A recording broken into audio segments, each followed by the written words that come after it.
அஸ்ஸலாமு அலைக்கும் வரஹ்மத்துல்லாஹி வபரகாத்துஹு. இன்னைக்கு நம்ம உடல் எடை குறைக்கிறதுக்காகவும் தொப்பையை கரைக்கிறதுக்காகவும் நபிகளாருடைய காலத்துல இருந்த நம்மளுடைய ஒரு மெடிசனை தான் நம்ம பார்க்க போறோம்.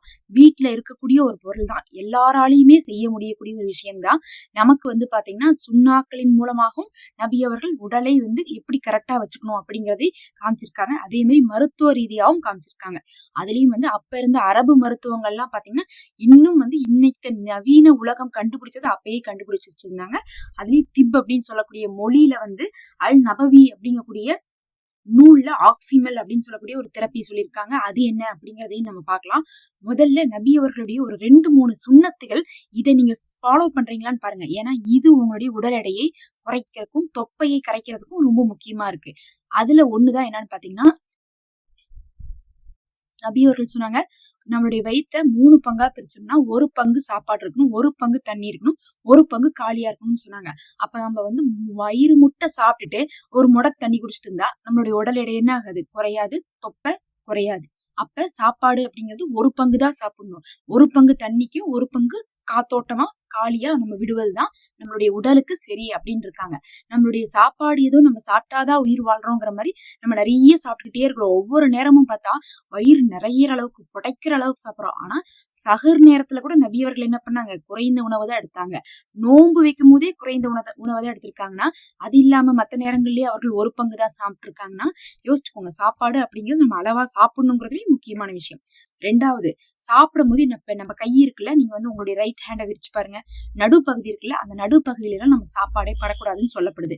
எப்படி சாப்பிடுவாங்கன்னு பாத்தீங்கன்னா, இப்ப பொதுவா இந்த சப்பாத்தி எல்லாம் பிச்சு சாப்பிட்டா என்ன பண்ணுவோம்? ஒரு 2-3 விரல்ல கூட என்ன பண்ணுவாங்க? ஸ்டைலிஷா அப்படியே பிச்சு லைட்டா அப்படியே டிப் பண்ணி எல்லாம் சாப்பிடுவாங்கல்ல, நம்ம பாத்துருப்போம்ல. அந்த மாதிரிதான் பொதுவாகவே அவங்க 4 விரல் 3 விரல்ல தான் சாப்பிடுவாங்களாமா நபி ஸல்லல்லாஹு அலைஹி வஸல்லம் அவர்கள், சஹாபாக்கள் அந்த காலத்துல எல்லாம். ஏன்னா அப்பதான் குறைவா எடுத்து சாப்பிட முடியுமாமா. அதே மாதிரி ஒவ்வொரு வாய் சாப்பிடும் போதும் அதை நல்லா மென்னு முழுங்குவார்கள். நாம இப்போ ஒரு கை நிறைய எடுத்து சாப்பிட்டு பாருங்க, என்ன பண்ணுவோம்? இப்போ ஒரு பெரிய பீஸ் நான் எடுத்து போடுற வாயில சப்பாத்தி என்ன பண்ணுவேன்? ஒரு 4 மில்லிட்டு அப்படியே முழுங்கிடுவேன். இதே நான் சின்ன சின்ன பீஸா போடுறேன்னு வச்சுக்கோங்க, என்ன பண்ணுவேன்? ஒவ்வொரு சின்ன பீஸையுமே மென்று முழுங்குவேன். அது 4 மெல்லா இருந்தாலும் சரி, ஒரு 2 தடவை மெண்டாலும் சரி, அது நம்ம ஒவ்வொன்றையும் நம்ம மெல்லும் போது அது என்ன ஆகும்? அது உங்களுக்கு கிரைண்ட் ஆகும். அது அரைக்கப்படும். அரைக்கப்பட்டதுக்கு பிறகு அதை வயிற்றுக்குள்ள தள்ளுறோம். தள்ளினதுக்கு அப்புறம் என்ன ஆகும்? அது நம்மளுடைய வயிற்றுக்குள்ள இருக்கக்கூடிய ஆசிடோட கலந்து சீக்கிரமா ஜீரணமாகும். ஆனா நம்ம அப்படி நிறைய எடுத்து சாப்பிடும் போது கம்மியா தான் மென்னுவோம். அதோட சேர்ந்து வயிற்றுக்குள்ள போகும்போது அது வயிற்றுக்கு எந்த ஃபார்ம்ல வரணுமோ அந்த ஃபார்ம்ல வராம வாயிலிருந்து நம்ம நேரடியா தள்ளுறதுனால அந்த வயிறு ரொம்ப கஷ்டப்பட்டு அதை அரைச்சு முடியாம டயர்டாகி அது அப்படியே ஒபிசிட்டி ஆகுது. நீங்க ஒவ்வொரு நேரமும் சாப்பாட்டின் அளவும் குறைக்கணும், கையில எடுத்து சாப்பிடுற அளவும் குறைக்கணும். அதுக்கப்புறம் அதை நல்லா மென்னு முழுகணும். இது நபி அவர்களுடைய சுண்ணத்தாக இருந்துச்சு. இதை ஃபாலோ பண்ணுங்க. உண்மையாலுமே ஒரு பெரிய டிஃபரன்ஸ் உங்களுக்கு தெரியும். அதாவது ஒரு 1 மாசம் 2 மாசம் நான் சொல்ற மாதிரி இப்படி சாப்பிட்டு பாருங்க, பெரிய டிஃபரன்ஸ் பாப்பீங்க. ஏன்னா நான் இதை ஒரு 2 வருஷத்துக்கு முன்னாடியே இதை நான் கேள்விப்பட்டு அப்ப மாத்தினதுதான். இன்னைக்கு வரையும் மாஷா அல்லாஹ் அதை நான் கடைபிடிக்கிறேன். எனக்கு பார்த்தா என்னுடைய பிஎம்ஐ விட ஒரு 3-4 கிலோ எச்சா இருந்தேன். பிஎம்ஐனா நம்ம ஹைட்டுக்கு இவ்வளவுதான் வெயிட் இருக்கணும்னு இருக்கும். அதை விட ஒரு 3-4 கிலோ எச்சா இருந்தேன். இப்ப நான் பிஎம்ஐல மிட் பாயிண்ட்ல இருக்கேன். இப்ப நான் என்னுடைய ஹைட்டுக்கு பார்த்தா 50ல இருந்து 55 கிலோ இருக்கலான் இருந்தா அப்ப நான் என்னவா இருந்தேன்னா 58-59 இருந்தேன். இப்ப நான் என்ன இருக்குன்னு பாத்தீங்கன்னா 52 தான் இருக்கேன். மிட் பாயிண்ட்னா 50ல இருந்து 55 இருக்கலாம் அப்படிங்கும்போது 52 தான் இருக்குன்னா அப்ப யோசிச்சு பாருங்க. ஒரு பெரிய சேஞ்சே ஒரு 2 வருஷத்துல எனக்கு வந்திருக்குது. பெரிய கஷ்டமெல்லாம் படல, எக்ஸசைஸ் எல்லாம் பண்ணல. இப்படி பண்ணாவே நமக்கு டிஃபரன்ஸ் தெரியும். இப்ப நான் பாத்தீங்கன்னா உங்களுக்கு அந்த மருத்துவத்தை சொல்றேன். திப் அப்படின்னு சொல்லக்கூடிய மொழியில அல் நபவியில வந்திருக்கு ஆக்சிமல் அப்படிங்கக்கூடிய ஒரு மருத்துவம் தான். இது என்னன்னு பாத்தீங்கன்னா ஹனினா தேனு. நமக்கு குரான்ல சூரா 16ல நம்மளு சூறால 69வது வசனத்துல கூட அல்லாஹ் சொல்லியிருக்கான். அதாவது தேனீக்களுடைய வயிற்றுல இருக்கக்கூடிய அந்த இது இருக்கு பாருங்க, அந்த தேன் நமக்கு நோய் நிவாரணம் கொடுக்கக்கூடியதுண்டு. அதனால தேன்ல நோய் நிவாரணம் இருக்கு. அந்த தேனை 1 ஸ்பூனும் ஆப்பிள் சைடு வினிகர் கிடையாது, ஆப்பிள் சைடு வினிகர். ஏன்னா நிறைய இடத்துல சஹி முஸ்லிம்ல கூட ஆப்பிள் சைடு வினிகரை பத்தி வந்திருக்கு. வினிகர் தான் வந்திருக்குமா, அதனால நிறைய பேர் அதை சாதா வினிகர்னு நினைச்சுக்கிறாங்க. கிடையாது, ஆப்பிள் சைடு வினிகர் மட்டும் தான் உங்களுக்கு உடம்புக்கு நல்லது.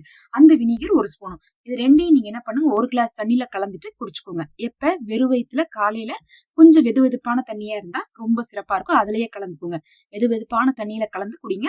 இது நீங்க தொடர்ச்சியா செஞ்சுவாங்க. உங்களுக்கு கண்டிப்பாக என்ன ஆகும்?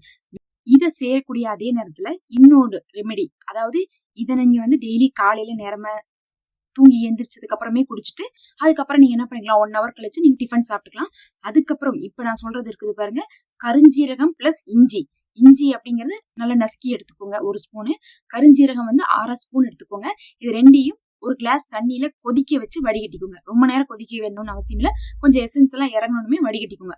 வடிகட்டி இதை ஒரு 12 மணி சுமாருக்கு உச்சி நேரத்துல குடிச்சு வரலாம். இதை மட்டும் நீங்க என்ன பண்ண தேவையில்லைன்னா ரெகுலரா குடிக்க தேவையில்லை. இதை நீங்க வாரத்துக்கு 2 தடவை குடிச்சா போதும். இது நம்ம முதல்ல சொன்னமே அந்த தேன் மற்றும் ஆப்பிள் சைடு வினிகர், அதை வந்து ஆக்சிமில் அப்படின்னு சொல்லுவாங்க. அதை காலையில நேரமா எடுத்துட்டு அதுக்கப்புறம் இதை ஒரு 12 மணி சுமாருக்கு எடுக்கலாம். இந்த 12 மணி சுமாருக்கு எடுக்கிறத மட்டும் நீங்க என்ன பண்ணுங்க, வாரத்துல 2 நாள் ட்ரை பண்ணாவே போதும்.